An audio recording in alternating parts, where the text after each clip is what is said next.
The chamber was round, with roots pushing through the ceiling and silver moss glowing between the stones.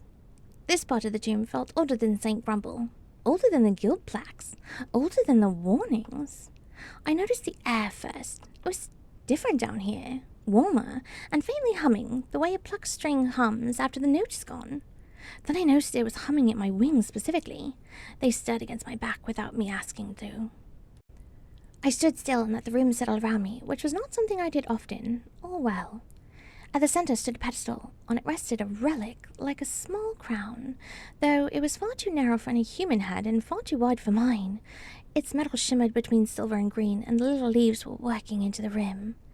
The moment I looked at it, the roots was in the ceiling stirred. "Oh," I whispered. The moss brightened. Something in my bones answered. Not loudly, not like a spell, more like recognizing a tune I had never been taught. I stepped closer. The pedestal bore no inscription in common.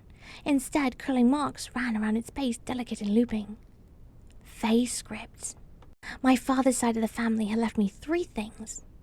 Wings too small for flying, freckles that glowed faintly when I sneezed, and absolutely no useful instruction. Still, some part of me understood the marks without knowing how, the way you can sometimes understand a word in a dream and lose it when you wake.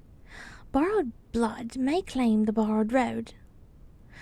That seems either profound or poorly translated. I studied the pedestal before touching anything.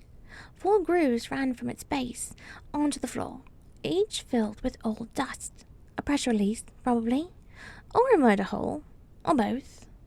Tomb builders loved efficiency. I took the bell warden's mark from my pocket and set it into the first groove. The moss pulsed. One of the roots uncurled. "Oh, clever," I said, delighted despite myself. "It wants proof I passed the earlier chamber." I tried the buckler in the second groove. Nothing. I turned it over. Still nothing. I gave it a moment in case it was thinking.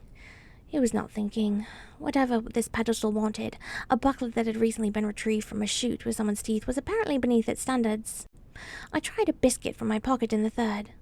The moss pulsed again. I stared at it. "Right," I said.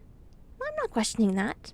This tomb has responded to politeness, cabbage, and now a slightly squashed oat biscuit, and I've decided that St. Grumble was a deeply specific man, and I respect that."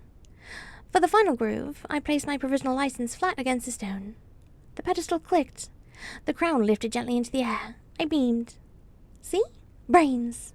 Then I sneezed. My glowing freckles flashed. My wings buzzed. The biscuit shot out of the groove, ricocheted off the pedestal, struck the crown, and sent it spinning neatly over my shoulder into my back. The chamber shook. "Also luck," I admitted. From the wall opposite, a pair of enormous stone doors split apart and something came through them. It was tall enough to scrape the ceiling. A guardian carved from black marble and old roots with antlers of pale bone and eyes like green lanterns. Its face was long, severe, and magnificently humorless. Vines wound around its shoulder like robes. Its fingers were tipped with stone claws. Its voice arrived before the rest of it had finished standing up. "Who disturbs the saint's rest and the old root beneath?" Bits of ceiling rained down.